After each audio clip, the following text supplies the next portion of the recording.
Halo semuanya, selamat datang di channel Fitra Eri. Selamat datang lagi di Evans Motor. Biasanya kita kalau di Evans Motor itu nge-reviewnya Lamborghini, Ferrari, McLaren, atau mobil-mobil eksotis dari Eropa rata-rata. Tapi kali ini sebuah Honda. Tapi Anda juga bisa lihat ini adalah Honda yang spesial. Ini adalah Honda NSX generasi terakhir atau generasi kedua. Dan ini dalam kondisi second hand. Kita lihat apakah Honda NSX generasi kedua ini memiliki greget yang tidak kalah dibandingkan NSX generasi 1 yang melegenda itu. Inilah review dari Honda NSX NC1.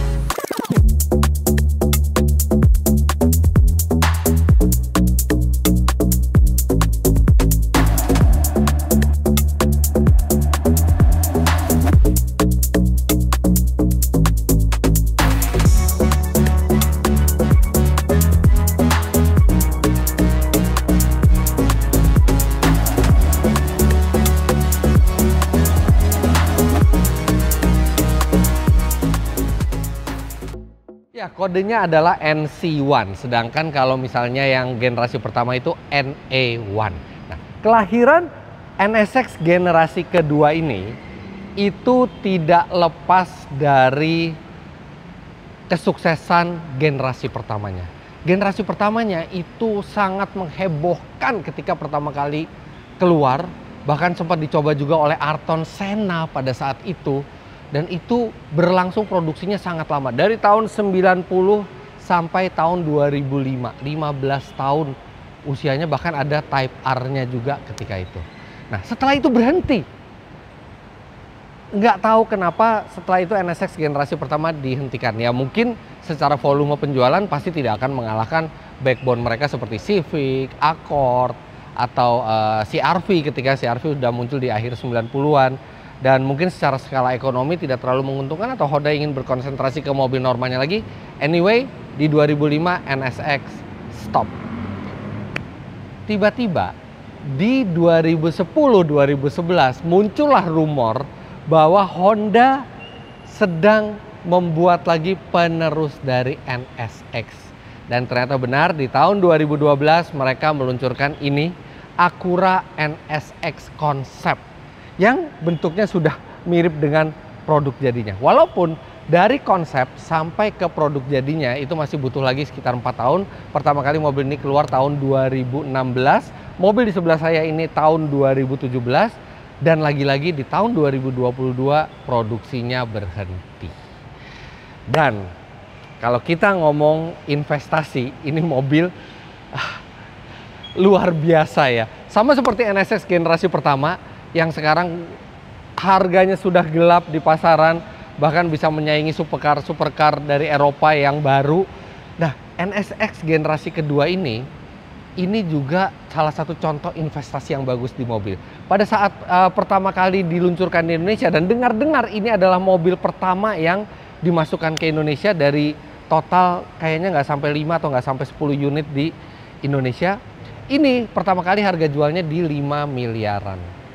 Kemudian harganya sekarang melonjak antara 6 sampai 7 miliar rupiah. Bayangkan yang beli mobil pertama kali ini, artinya dia bagaikan tidak mengeluarkan uang untuk beli ini. Bahkan kesannya dia suruh pakai ini selama 8 tahun, kemudian masih dapat duit lagi 1 sampai 2 miliar. Jadi sekarang harga bekasnya sudah naik. Nah, mengenai bentuknya, harus diakui NSX generasi kedua ini walaupun bentuknya keren sekali, tapi memang tidak serevolusioner NSX generasi pertama pada zamannya. NSX generasi pertama itu mungkin adalah masterpiece desain dari Honda yang bahkan mobil tahun 90, artinya kan sekarang sudah 34 tahun, itu masih terlihat keren sekali. Ini keren, tapi kita masih belum tahu apakah kira-kira 20 tahun lagi dari sekarang masih akan terlihat keren. Tapi yang jelas mobil ini dibuat oleh Honda bukan untuk menyaingi Toyota, bukan untuk menyaingi Nissan atau menyaingi Mazda.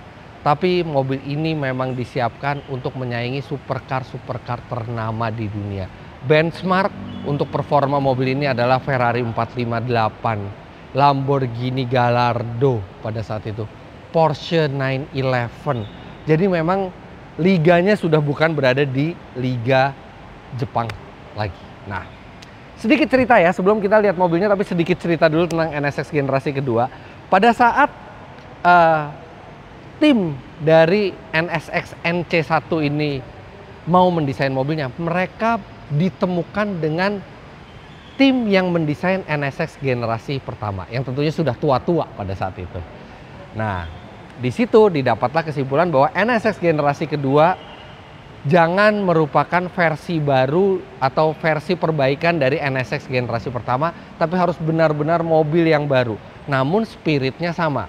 Spiritnya adalah membuat mobil yang performanya sangat bagus, mudah dikendarai sehari-hari, dan memiliki inovasi teknologi untuk kelas sports car atau supercar. Dan mereka dalam beberapa hal berhasil mewujudkan itu. Sama seperti NSX generasi pertama, NSX generasi kedua ini menggunakan konfigurasi mesin tengah. Nah, tapi sempat terjadi perubahan desain. Jadi awalnya engineer dari Honda itu ingin menggunakan mesin naturally aspirated engine 3500 cc V6. Miriplah konfigurasinya dengan yang dipakai di NSX generasi pertama, dan layoutnya adalah transversal. Transversal itu melintang ya. Tapi pada saat itu mereka juga ingat, NSX tidak boleh biasa saja, NSX harus ada inovasinya. Makanya akhirnya diputuskan mereka menggunakan mesin yang lebih ekstrim, yaitu mesin 3500 cc V6 dilengkapi dengan twin turbo, 2 buah turbo yang bisa menghasilkan 500 HP. Tapi belum selesai di situ, mereka menambahkan lagi 3 motor listrik. Motor listriknya ada 2 di depan dan 1 di belakang. Jadi mobil ini all wheel drive yang secara total itu menghasilkan di kisaran 570 HP. Dan 570 HP artinya dia setara dengan Ferrari 458, setara dengan Lamborghini Gallardo, supercar dari Italia. Bahkan Ferrari 458 itu walaupun NA, dia cc-nya itu 4500 cc, sedangkan Lamborghini Gallardo juga NA, dia cc-nya sampai 5200 cc V10. Sedangkan Honda mencapai tenaga segitu dengan 3500 cc walaupun memang dibantu oleh turbo dan motor listrik. Nah, turbo dan motor listrik ini adalah salah satu yang revolusioner. Karena pada saat zaman NSX generasi kedua ini dibuat, itu Ferrari, McLaren P1, kemudian Ferrari 918 Spider, itu juga masih dalam taraf perancangan, belum dijual ke publik. Jadi dia adalah salah satu sports car atau supercar pertama yang menggunakan konfigurasi hybrid untuk performance car. Karena biasanya sebelum era NSX ini, hybrid itu dianggap untuk menghemat bahan bakar saja. Tapi Honda menggunakan energi yang ada di listrik di mobil ini yang didapatkan dari regenerative braking, itu bisa untuk menambah performanya. Makanya tenaganya meningkat sampai setara Ferrari dan Lamborghini. Biasanya mobil sport dengan konfigurasi mesin tengah itu sudah tidak ada space lagi untuk bagasi, tapi NSX ada karena ya mesinnya ringkas dan dia V6 juga, nggak terlalu besar. Jadi dia masih ada space sedikit, cuman ya nggak terlalu besar, dan di tengahnya ada tonjolan. Ya cukuplah buat 2 backpack atau 1 koper fleksibel yang medium. Nah, kalau misalnya Anda lihat di sini ada carbon fiber. Carbon fiber itu adalah modifikasi yang bukan aslinya dari mobil ini, karena mobil ini dalam keadaan second hand. Yang second handnya seperti tadi saya bilang sudah di atas 6 miliar rupiah. Ban, ini ban 21 inci 355/25 di belakang, dan ban 20 inci 200 berapa ini? 275, aspek rasio 30, R20 di depan, serta velg HRE-nya ini bukan standar dari mobil tapi sudah diganti oleh pemilik sebelumnya, walaupun siapapun yang membeli mobil ini akan mendapatkan barang-barang standarnya. Catnya, wow, ini catnya masih asli. Dan ini merahnya keren sekali. Merahnya itu marun tapi menyala. Dan nih kalau ada emot buat warna ini tuh api. Ini menyala abangku ya, ini nih warnanya. Menyala tapi elegan dan berwibawa, bukan asal ngejreng aja gitu, tapi ini keren sekali. Dan ini catnya juga sudah diproteksi dengan PPF, bahkan PPF-nya juga diaplikasikan juga ke kaca depan dan lampu depan ya, jadi diproteksi oleh pemilik sebelumnya. Nah sekarang kita lihat bagian depannya yuk.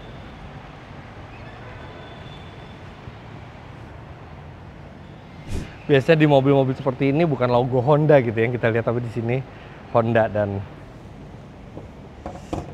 karena warnanya udah merah jadi ini bagaikan Type R. Walaupun NSX yang ini tidak ada Type R-nya ya. Dia paling tinggi itu Type S. Di 2000 setelah facelift itu keluar yang Type S. Type S itu tenaganya mencapai 600 HP. Tapi yang ini bukan Type S. Oh, dia sudah ada pegasnya juga. Ternyata tidak bisa menyimpan apa-apa di sini. Ini benar-benar untuk ini ada minyak rem di sini, kemudian radiator, reservoir radiator, air wiper, dan ya nggak ada penyimpanan apapun sama sekali. Nah selain radiator depan, di sini juga ada intercooler dan ada oil cooler juga yang di sini langsung diterpa angin dari air scoop besarnya ini. Karena mobil ini kecepatannya cukup tinggi ya, dia juga bisa di kisaran mendekati 300 km per jam, makanya ini aerodinamika sangat diperhatikan. Lihat ini tipis sekali untuk spionnya, kemudian untuk bukaan pintunya juga dia serata bodi. Ini mirip seperti yang ada di mobil konsepnya, dan dia sama ya seperti mobil coupe, ketika ditutup dia jendelanya naik ke atas. Nanti kita akan masuk ke bagian dalamnya, tapi kita lihat bagian luarnya dulu. Ini atap karbon fiber, kemudian remnya juga wow, itu kalipernya ada tulisan NSX dan karbon keramik juga, karbon seramik juga. Untuk exhaust ini bukan standar lagi di mobil ini, exhaustnya sudah digantikan dengan merek Quicksilver oleh pemilik sebelumnya. Gimana kalau kita dengar suaranya? Apakah suara dari supercar Honda bisa sekeren suara dari supercar Eropa? Kita nyalain dulu. Bismillahirrahmanirrahim. Oke, kita nyalakan dulu.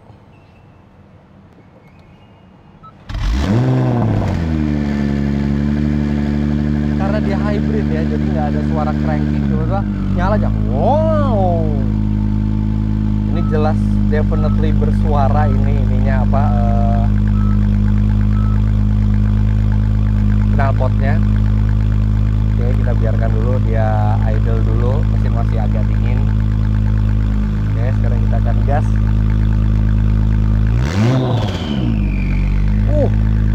Ada suara siulan turbonya ya. Bukan siulan yang pada saat rev up, tapi siulan pada saat rev down.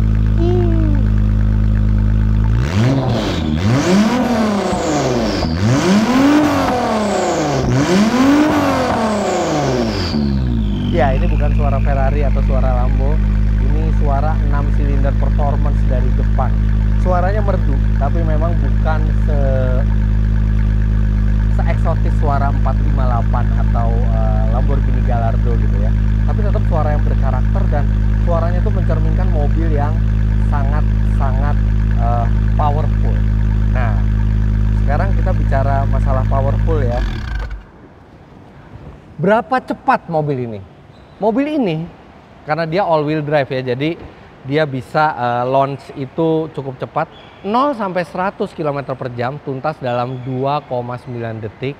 Dan ternyata saya ada kelupaan tadi, ternyata top speednya bukan mendekati 300 km per jam, tapi lebih dari 300 km per jam. 307 km per jam official datanya dari NSX ini. Jadi ini adalah mobil yang sangat serius kencangnya.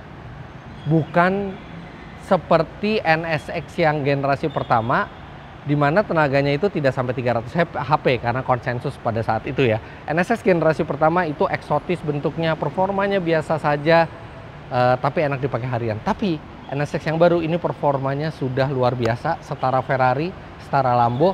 Tapi Honda juga membuat mobil ini lebih mudah digunakan sehari-hari seperti layaknya Porsche. Nah, sekarang kita lihat bagian dalamnya. Ini ada satu nih ya, tulisan NSX di pilar B ini mengingatkan saya ke NSX generasi 1 ya, dimana ada tulisannya juga di samping. Oke, kita masuk. Kita nyalakan dulu aja biar nggak terlalu panas. Wow, posisi nyetir nih bukan posisi nyetir Honda, ini posisi nyetir supercar. Tilt, teleskopik. Ih, mesinnya mati. Ya, karena kita masuk ke mode yang normal kali ya. Begitu kita masukin ke Sport atau Sport Plus, dan ada satu lagi modenya yaitu Track. Tapi kalau Track itu harus di hold seperti ini, langsung mesinnya nyala. Dan ini posisi nyetirnya layak menjadi posisi nyetir supercar.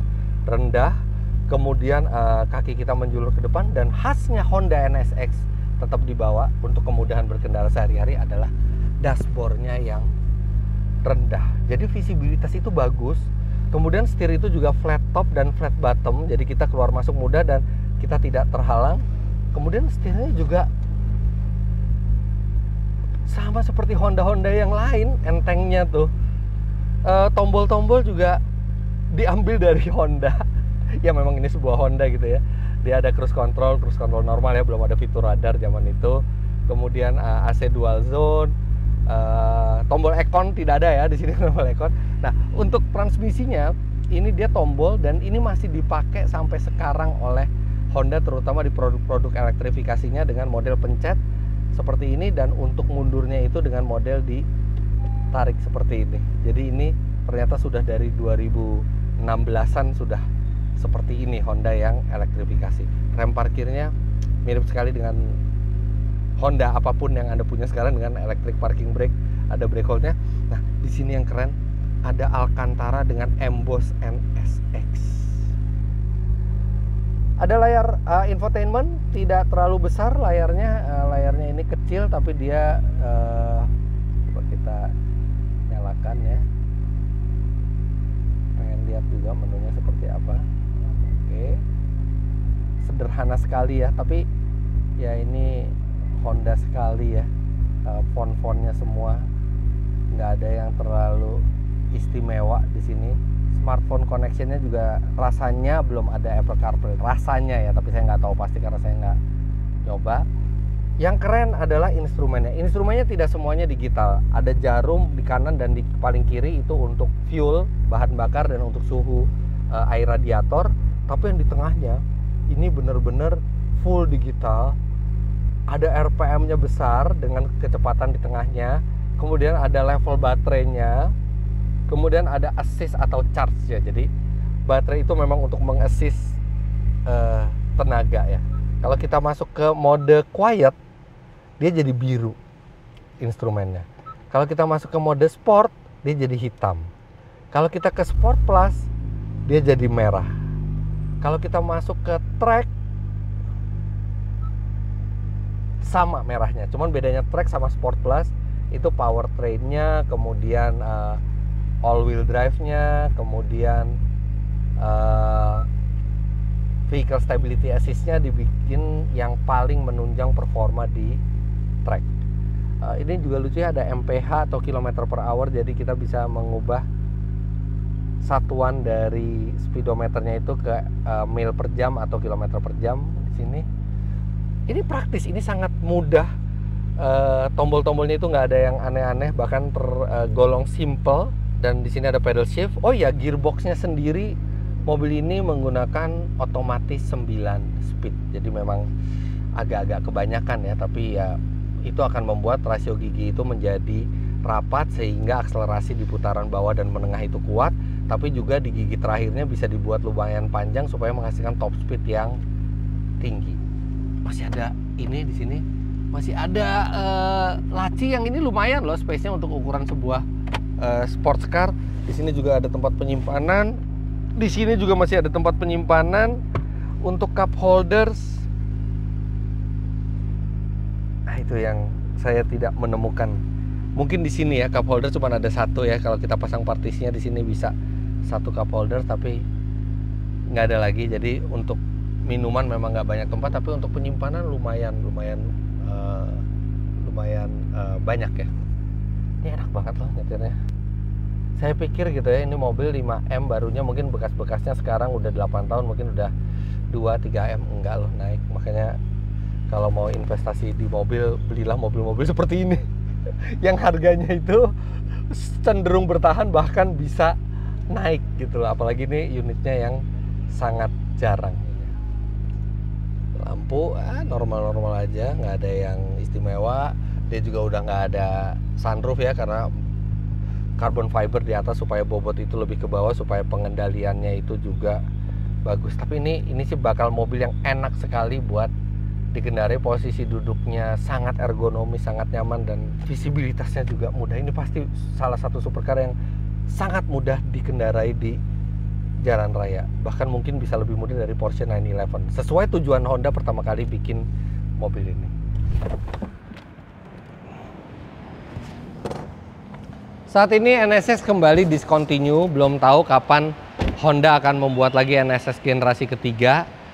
Tapi yang jelas NSX adalah model legendaris. Mungkin yang generasi kedua ini belum selegendaris yang pertama, tapi waktulah yang akan menjawab. Kalau misalnya Anda ingin NSX yang masih reasonable harganya, ya ini. Karena harganya seperti tadi saya bilang sekitar 6 miliar rupiah, artinya itu lebih murah dibandingkan NSX generasi pertama. Apalagi kalau misalnya NSX generasi pertamanya itu yang ada surat-surat lengkap, pasti harganya di atas ini. Tapi Anda mendapatkan performa lebih baik, Anda mendapatkan teknologi lebih baik, Anda mendapatkan akselerasi dan pengendalian yang lebih baik dari sebelumnya. Dan siapa yang tahu, kalau nanti tidak ada lagi generasi ketiga atau generasi ketiga terlalu lama, ini juga akan mendapatkan status legendanya tersendiri.